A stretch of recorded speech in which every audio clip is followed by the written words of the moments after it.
అందరికీ నమస్కారం. ఈరోజు వైఎస్ఆర్ కాంగ్రెస్ పార్టీ మదనపల్లి ఆఫీస్ లో ముఖ్యంగా ఈరోజు ప్రెస్ కాన్ఫరెన్స్ పెట్టడం జరిగాం.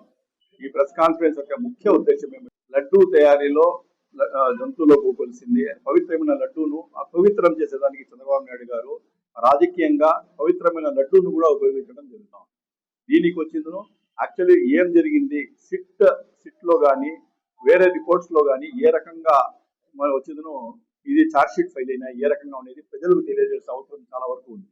యాక్చువల్లీ జంతువుల కొవ్వు అంతా కలిసింది లడ్డూల్లో అని చెప్పేసిందను చెప్పడం ఇంతకుముందు చెప్తా ఉన్నారు చంద్రబాబు నాయుడు. ఇప్పుడు వచ్చిందను ఎన్డీటీబీ కానీ అదేవిధంగా ఎన్డీఆర్ఐ రిపోర్ట్స్ లో జంతువుల కొవ్వు లేదు, ఇది వచ్చిందను క్లియర్ కట్ గా వాళ్ళు ఇవ్వడం తర్వాత ఇప్పుడు మళ్ళా ధోరణి మార్చినారు. ఇప్పుడు ఏం కొత్త ధోరణి అంటే దీంట్లో వచ్చిందను కెమికల్స్ కలిసినాయి, పామ్ ఆయిల్ కెమికల్స్ వచ్చినాయి, ఆ నెయ్యి అంత ప్యూర్ కాదు అనేది కొత్త ధోరణి ఎత్తుకున్నారు.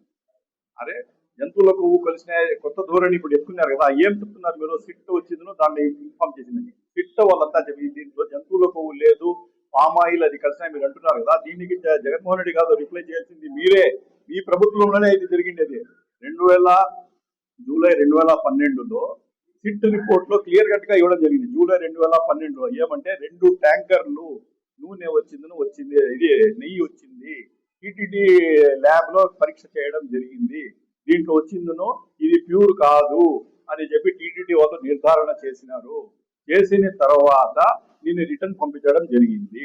ఇది చెప్తా ఉండేది మేము కాదు, మీరు కాదు, ఇది సిట్ వచ్చిందని వాళ్ళు ఛార్జ్ షీట్ లో పెట్టిన వాటి చెప్తాను. ఆ సిట్ రిపోర్ట్ కూడా మా దగ్గర ఉంది.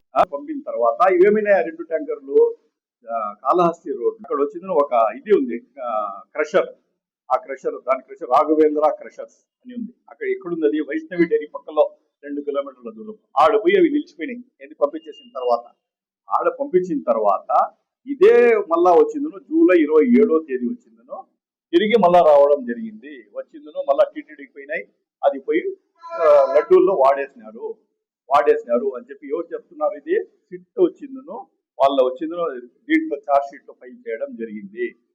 ఆ SIT charge sheet page number 62 అది కూడా చెప్తా ఉన్నా.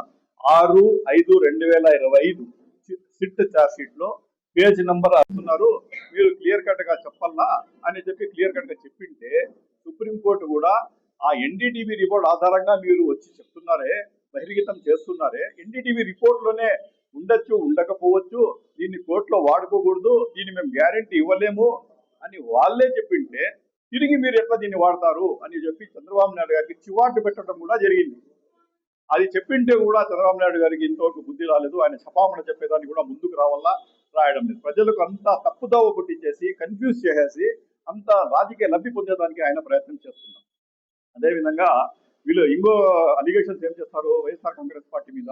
2019లో జగన్మోహన్ రెడ్డి గారు సీఎం అయిన తర్వాత ఈ నెయ్యి సప్లైని వచ్చింది కఠినతరం చేసేస్తారు. దానివల్ల ఇది జరుగుతుంది. అరే మీరు ఎట్లా బుద్ధి లేకుండా మాట్లాడుతూ ఉన్నారో, బుద్ధి ఉండి మాట్లాడుతూ ఉన్నారో నాకు అర్థం కావడం లేదు.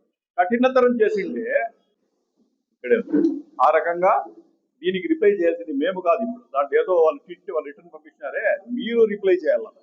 అదేవిధంగా 4 ట్యాంకర్లు వచ్చిందను 6/5/2025లో 4 ట్యాంకర్లు కూడా ఇదే విధంగా నకిలీ నెయ్యి ఉంది అని చెప్పి తిప్పి పంపించింటే మళ్ళా సేమ్ రొటీన్ రూట్ వాళ్ళది ఆడ తీసుకొని పోవడము, ఆ కాళహస్తి రూట్ లో రాఘవేంద్ర క్రషర్స్ దగ్గర నిలబెట్టేయడము, మంతనాలు చేయడము, తిరిగి అది వచ్చిందని మళ్ళా టీటీడీకి రావడము, వాడేయడం, అది జరిగిందని చెప్పి కూడా సిట్ ఛార్జ్ షీట్ 6/5/2025లో పేజ్ నెంబర్ 64లో కూడా ఇచ్చి షార్ట్ వాళ్ళు ఫైల్ చేయడం జరిగింది. అదేవిధంగా సిట్ సప్లిమెంటరీ ఛార్జ్ షీట్ లో కూడా 23/1/2026లో సిట్ సప్లిమెంటరీ ఛార్జ్ షీట్ లో కూడా సేమ్ విషయం వచ్చి ఈ రకంగా దొడ్డిదారిన వస్తూ ఉన్నాయి అనే టైంలో ఛార్జ్ షీట్ లో ఫైల్ చేయడం కూడా జరిగింది. కాబట్టి ఎవరు రిప్లై చేయాలా? మీ పీరియడ్ లో జరుగుతా ఉంది కాబట్టి రిప్లై చేసింది జగన్మోహన్ రెడ్డి గారు కాదు, మీరు రిప్లై చేయాలి దానికి. అదేవిధంగా జంతువుల కొవ్వు అవన్నీ కలిసినాయని చెప్పి మీరు చెప్పారు కదా. ఎన్డీటీవీ ఎన్డీఆర్ఐ రిపోర్ట్ లో దీని ఏమీ లేదు అని చెప్పి తేల్చి చెప్పేసింది NDTV NDRI report. CBI court వాళ్ళంతా చెప్పింది. ఈ రోజు దానికి క్షమాపణ చెప్పాల్సింది ఎవరు? అనవసరంగా ఆయన మీద చెప్పింది మీరు చెప్పినారు కాబట్టి 100% మీరు క్షమాపణ చెప్పాలా. ఈ రకంగా మీరు చెప్పేదానికి మూల కారణం ఏది? దీంట్లో ఏదో కలిసిందని ఎన్డీటీవీ రిపోర్ట్ లో ఏం చేశారంటే దీంట్లో వచ్చిందో జంతువుల కొవ్వు ఉండవచ్చు ఉండకపోవచ్చు, ఇది వచ్చిందో మేము క్లియర్ కట్ గా చెప్పలేము, దీన్ని మీరు ఏ కోర్టులు కూడా వాడకూడదు, దీనికి ఉపయోగించకూడదు అని చెప్పి క్లియర్ కట్ గా ఎన్డీటీబీ రిపోర్ట్ ఇచ్చింటే చంద్రబాబు నాయుడు గారు కానీ అదే విధంగా లోకేష్ గారు కానీ ఆయన ఛార్జ్ షీట్ లో పేజ్ నంబర్ 35లో ఇది కంప్లైంట్ చేయడం జరిగింది.